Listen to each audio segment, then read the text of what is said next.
If the residents of Munich look pleased with their lot, it's little wonder. The city strides effortlessly between the urban and outdoors. Within an hour or so of the Bavarian capital's big-hitter palaces, art collections and rollicking beer halls, you hit the Alps, where hiking trails hoof it up to cloud-shredding peaks and winter snows entice skiers. And day trips from Munich thrill culturally, too, whether you're up for a historic romp of Augsburg or Ulm, or a fantasy-loaded spin of one of Mad King Ludwig's palaces. Editor's note: during COVID-19 there are restrictions on travel and opening hours may vary. Check the latest guidance in Germany before planning a trip, and always follow local health advice. Schloss Neuschwanstein. Part of the fun is getting your tongue in a twist pronouncing the name of this whimsically turreted 19th-century castle, with its insanely beautiful backdrop of forest and Alps. King Ludwig II loved to give a free rein to his fertile imagination, and nowhere more so than here in Schloss Neuschwanstein. Kids' bedtime story stuff. The Schloss worked its magic on Walt Disney, who used it as the blueprint for Sleeping Beauty's castle. It also staged an appearance in the film Chitty Chitty Bang Bang. With its interior bearing the hallmark of a stage designer, as opposed to an architect, the castle is more exuberant folly than fortress, with its gaudy grotto, Byzantine-style throne room, and Sängersaal, minstrel's hall, dancing with frescoes from Wagner's opera Tannhauser.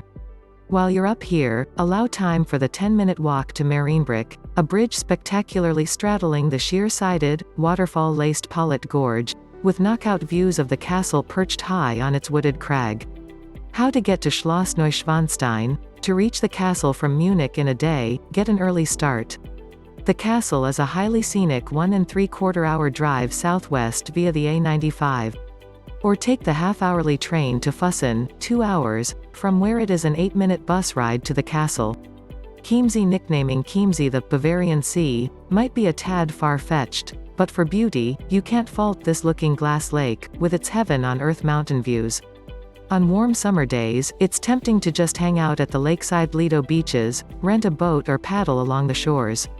The big cultural deal is the riotously romantic and unashamedly opulent Schloss Herrenchiemsee, which Ludwig II ambitiously modeled on Versailles back in 1878. The showstopper is the lavishly frescoed, gilded and chandelier-lit Gross Spiegelgallery, which is 10 meters longer than its Versailles counterpart at 98 meters and elicits a chorus of wows from visitors. How to get to Chiemsee? Prien am Chiemsee, the easiest access point, is an hour's drive southeast of Munich via the A8. Trains depart frequently for Prien am Chiemsee from Munich's Hauptbahnhof, making the journey in an hour.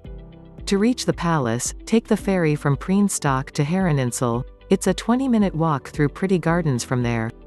Dachau. Needing little introduction, the KZ-Gedenkstätte Dachau was the Nazis' first concentration camp, built by Heinrich Himmler to house political prisoners in March 1933. The sobering statistics show that it processed more than 200,000 inmates and killed at least 43,000. It is now a stark, hard-hitting memorial and poignant reminder of the grim atrocities of the Third Reich. Allow at least a full morning or afternoon here to fully absorb the exhibits. Note that young children may find them too disturbing. Harrowing displays include original photos of the camp, its guards and prisoners, including some depicting the horrific, scientific experiments carried out by Nazi doctors. The Visitors Center is a logical starting point, with its tour booking desk where you can pick up an audio guide. 2-hour tours depart at 12 p.m. and tickets should be purchased at least 15 minutes in advance. How to get to Dachau? Dachau is a half-hour, 30 kilometers, drive north of Munich via the A99. Follow the signs to KZ-Gedenkstätte Dachau. Alternatively, there are very frequent regional trains, 11 minutes, or S-Bahn trains, 21 minutes, from Munich Hauptbahnhof. Change here to bus 726, direction Saarbachsiedlung, to reach the camp. Garmisch-Partenkirchen. Propelling you into the Bavarian Alps proper, this double-barreled resort snuggles up close to the Austrian border. Garmisch and Partenkirchen are actually two towns, twinned for the 1936 Winter Olympics, the latter being the most appealing of the two, with its pastel-daubed old-world charm. But, let's face it, you're here for the outdoors.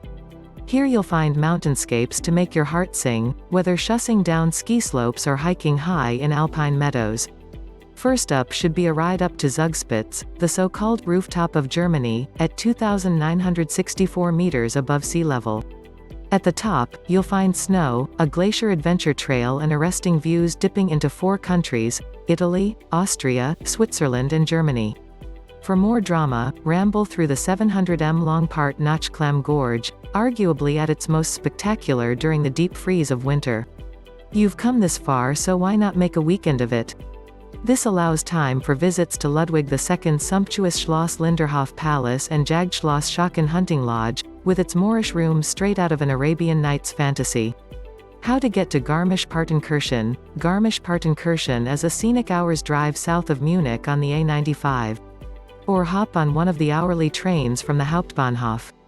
The journey takes around an hour and a half. From Garmisch, a cogwheel train chugs to Eibsee, where you can take the cable car to Zugspitze. Start early and avoid weekends to dodge the crowds. Augsburg. If you fancy a breather from Munich but are craving culture as opposed to outdoor adventure, Augsburg hits the mark exquisitely. History is writ large across one of Germany's oldest cities, founded by the stepchildren of Emperor Augustus, hence the name, some 2,000 years ago, and made great and glorious by the medieval textile trade. A city of spires and pretty gables, Augsburg is real eye candy on the 400 kilometers romantic road that meanders from the vineyards of Würzburg to the foothills of the Alps. The city's old town revolves around the Rathausplatz, with its fountain honoring the Roman emperor and 17th century, twin onion dome spurred Rathaus, topped off by a 4 m tall pine cone, the city's emblem. Factor in a trip to the alley woven Fuggery, too, Augsburg's Catholic welfare settlement, where the rent remains frozen at 1 Rhenish Guilder, 88 cents per year. You can also book tickets ahead for the Augsburger Puppenkiste, one of the world's most fabled puppet theaters bringing fairy tales to life. How to get to Augsburg. Augsburg is an hour's drive northwest of Munich via the A8 motorway. There are very frequent fast train, ICE, EC, departures from the Hauptbahnhof. The journey takes roughly 30 minutes. Southern Germany road trip. Driving in Deutschland. Buckle up for a fairy tale drive through southern Germany and the Bavarian Alps, plus a bonus stop in Salzburg, Austria. Berchtesgaden. While doable as a day trip at a push, the alpine dream that is Berchtesgaden is better savored on a long weekend detour from Munich. This is where Germany slings its hook into Austria. Landscape-wise it's astounding, with jewel-colored lakes and rugged limestone mountains, among them Watzmann, 2,713 meters, Germany's second highest peak. The Königssee, a fjord-like lake of dazzling jade green, cradled by steep mountain walls, is the scenic icing on the proverbial cake.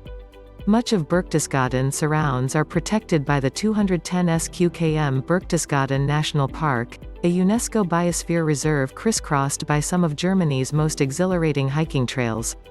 For breathtaking views with minimal effort, head up by bus or car to the Eyrie like Eagle's Nest, a lodge built as a mountaintop retreat for Hitler on his 50th birthday and now a dark tourism destination. It took 3,000 workers 2 years to hack out the precipitous 6 kilometers long road to the top. How to get to Berchtesgaden. Berchtesgaden is roughly a 2-hour drive southeast of Munich via the A8. The journey takes half an hour longer by train, departures at least hourly. Ulm under the radar. Ulm deserves to be better fated, not least because this historic juggernaut of a city has sights you won't see anywhere else. From the world's most crooked house, as listed in the Guinness World Records, to the world's tallest cathedral steeple, 161.5 meters high, the world's oldest zoomorphic sculpture, aged 30,000 years, and the birthplace of superstar physicist Albert Einstein. Top billing naturally goes to the colossal Munster lording it above the Marktplatz, which took almost 500 years to build from the first cathedral stone laid in 1377. From here, dive into the warren of lanes leading to the Fischerviertel, the old fishers' and tanners' quarter, where half-timbered houses huddle along the channels of the Blau River. If you're on an Einstein mission, you won't want to miss the rocket snail fountain depicting the wild-haired genius and the memorial marking the spot where he was born in 1879. How to get to Ulm. Ulm is an hour and a half's drive west of Munich via the A8 motorway. There are twice-hourly trains, 1¼ hours,